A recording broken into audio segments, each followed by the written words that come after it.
Welcome to the Intro to Cycle Charting with the Spring to Life method.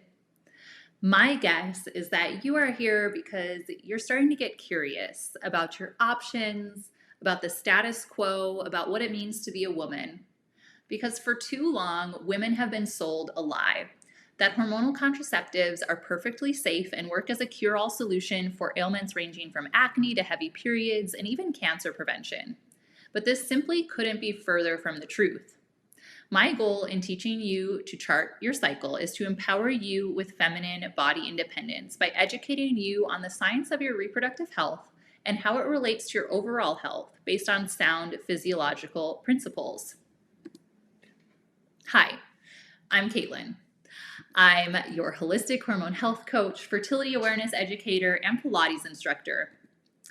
I created the Spring to Life method in 2020 to inspire and educate other women on how to balance their hormones naturally, live cyclically, and love their periods, all while thriving in their femininity.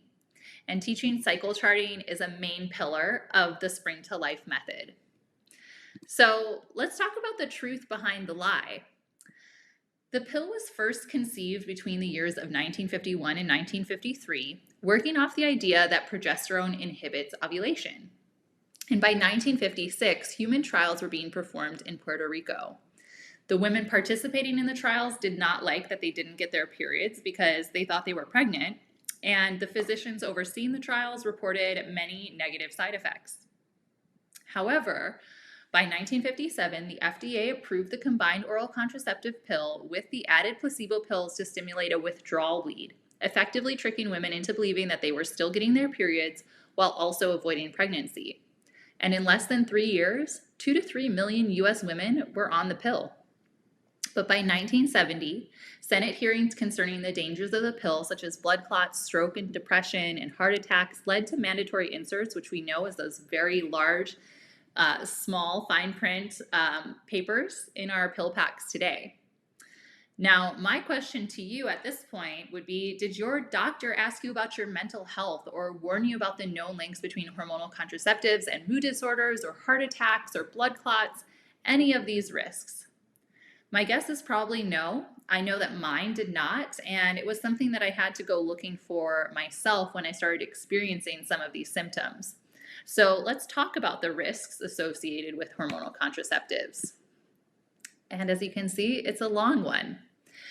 There is an increased risk for blood clots and heart attack. And if you want to hear a personal story about a severe side effect from birth control, head to episode 10 of the Spring to Life podcast. Emma Brereton was my guest, and she shares in depth her near-death experience from taking the birth control pills. There's also an increase in breast, cervical, and liver cancers, retinal clots, loss of vision, increased blood pressure, irregular bleeding, cervical erosion, reduced bone mineral density, glucose intolerance, ovarian cysts, ectopic pregnancy, nausea and vomiting, nutrient deficiency, mood changes and depression, weight gain and excess hair growth, headaches and migraines, and low libido. And the sad thing is that we've been led to believe we only have two options, and accepting these risks and side effects is one of them. We've been fed the lie that hormonal contraceptives like the pill or pregnancy are only options, but this couldn't be further from the truth. In fact, when managing your fertility, you have 3 umbrella options. So we're going to go over those first. Number 1 is to shut off healthy hormone production. And this is through prescriptions and devices like the pill, the patch, the ring, injections, some IUDs, emergency contraception, and the implanted rod. These products can provide a constant low-level dose of hormones, synthetic estrogens and progesterones, to prevent the growth of an egg, ovulation, and implantation. The insufficient estrogen levels suppress the growth of the endometrium, making it unsuitable for implantation, and synthetic progestin increases the thickness of cervical mucus, which inhibits movement of the sperm into the uterus. Our second option is to block sperm's access to eggs. So these are our barrier methods like condoms, diaphragms, cervical caps, sponges, and vaginal spermicides. And number 3, the lesser known option, is to monitor hormonal activity to avoid fertilization. Now, you may have heard of the calendar or rhythm method. This is honestly pretty inaccurate and unreliable, not something that I teach my clients. We also have basal body temperature. This is dependent on ovulation, but gives no evidence of approaching ovulation. So this is kind of a wait and see scenario. And there can also be false elevations that occur from disturbances like lack of sleep, fever, alcohol consumption, and a temperature rise without a mucus observation doesn't necessarily indicate fertility. So you're not really getting the whole picture if you are just relying on BBT. Luckily, there are other fertile biomarkers that we can look for. Cervical mucus, for instance, can be observed. This is our discharge. So rising estrogen levels in the first half of your cycle are going to indicate approaching ovulation. You're going to see that reflected in your cervical mucus observations. And rising progesterone levels in the second half of your cycle are also going to be reflected in your mucus observations and indicate that ovulation has occurred. So this gives us something to look at leading up to and following ovulation to confirm that it happened. We also have LH monitoring, that's luteinizing hormone. An LH surge indicates imminent ovulation, but this is not necessarily helpful if you're having an ovulatory cycle. So if you're having a cycle where you're not ovulating, you're dealing with irregular cycles, this could be a potentially frustrating or irrelevant way to track your cycle. It is important to know, we talked about the risks of hormonal contraceptives. The combined estrogen and progesterone oral contraceptives have been classified as group 1 carcinogens by the World Health Organization. This is a long-standing classification. The pill is a cancer-causing agent. It's also worth noting that since 1983, the World Health Organization has found that the most accurate hormonal markers to predict fertility are urinary estrogen levels and LH surge.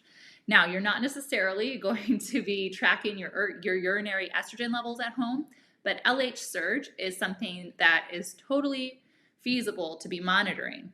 I teach a combination of cervical mucus observations and LH monitoring, which means we have these kind of checks in place to really confirm what we're observing. What this also means is that you're not sitting in bed every morning with a thermometer under your tongue, and you become an informed participant in your healthcare and fertility management. So it's a win-win.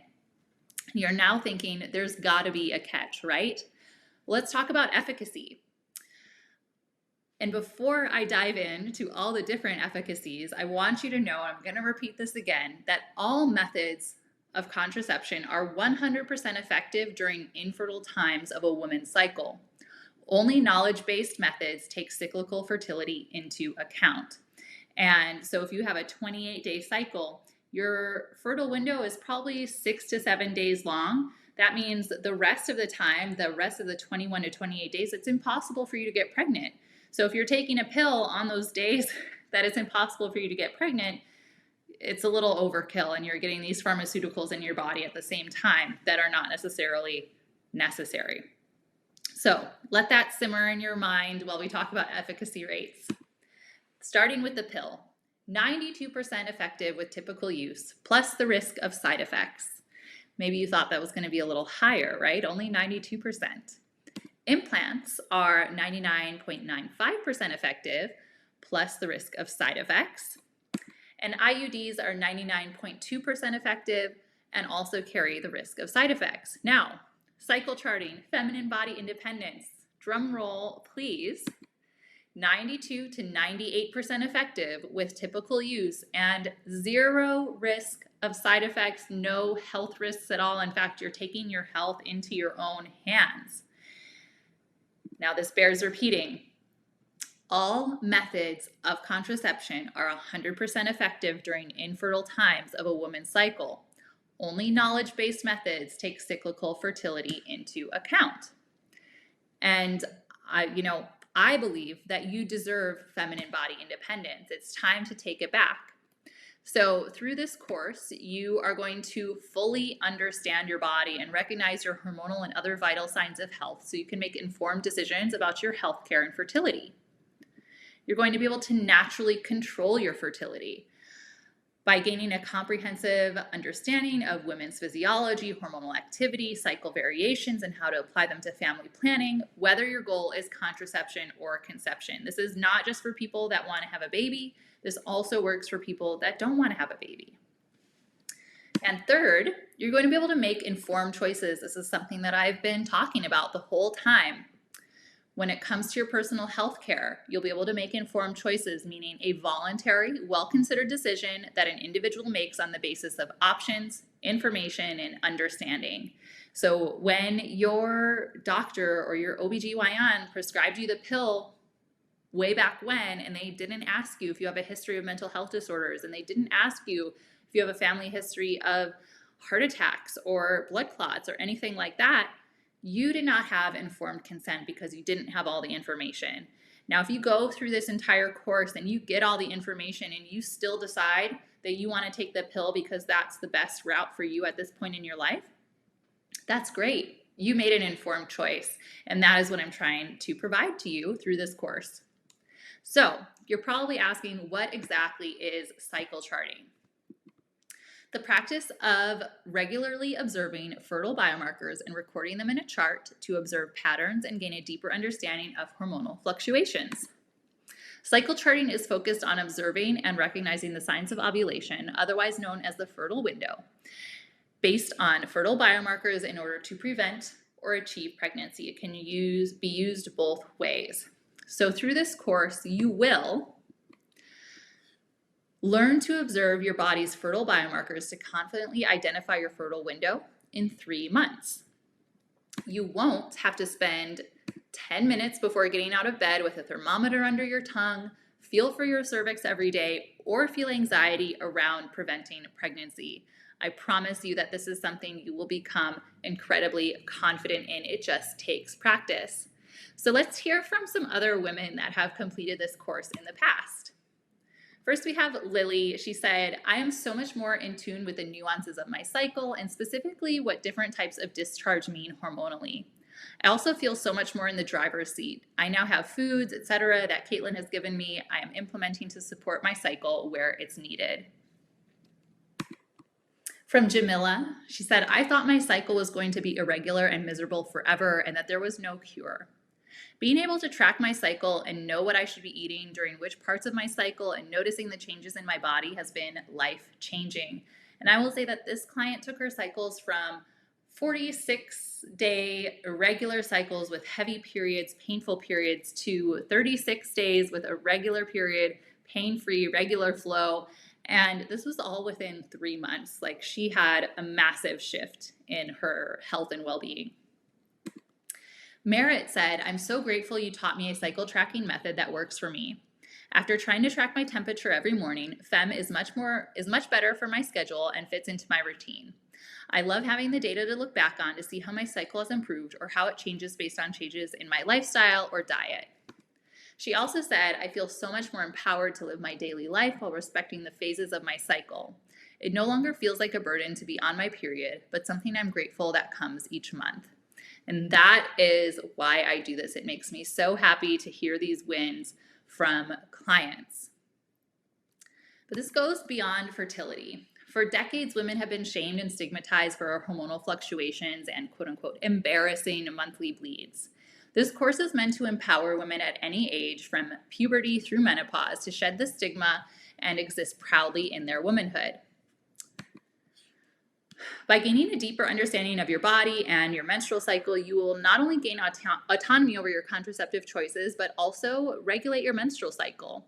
You will learn the characteristics of a healthy menstrual cycle and simple lifestyle and nutrition tips to help you have regular ovulatory and pain-free menstrual cycles. You'll deepen your self-compassion by going deep into your unique female biology. You will understand why you are not meant to feel and operate exactly the same way each and every day. By learning to ride the wave, so to speak, you will free yourself from internal and external criticism, shame, and societal expectations. And finally, you will connect to your feminine nature.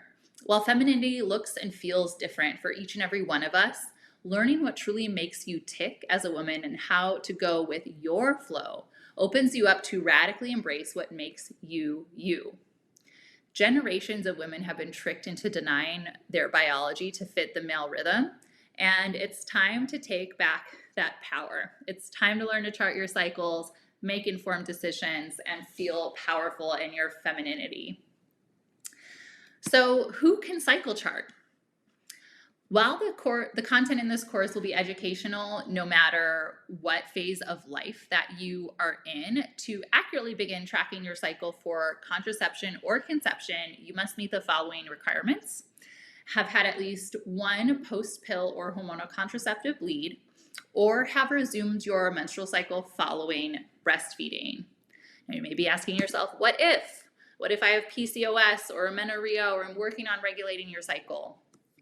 Well, the principles of this course, along with the tools in the Food as Medicine cabinet, which is found in the Get Synced membership, will be foundational in regulating your cycle. However, I suggest reaching out to schedule a one-on-one consultation with me to assess your unique needs, individualize your protocol, and determine the need for further testing.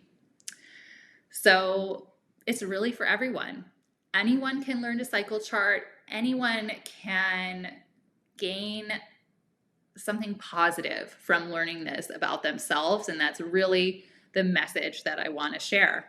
So hopefully you are all in, you're ready to get going. How do we get ready for this course? First, you're going to download the FEM app from the App Store. This is not like other cycle charting apps in that it will not try to predict anything for you. You simply enter data, and over the course of 3 or more cycles, you will be able to visually see your unique patterns. And as an added bonus, you can export your cycle data to share with me or any other practitioner if additional help is needed. You'll also print out a paper chart, which is available in the actual course in the membership.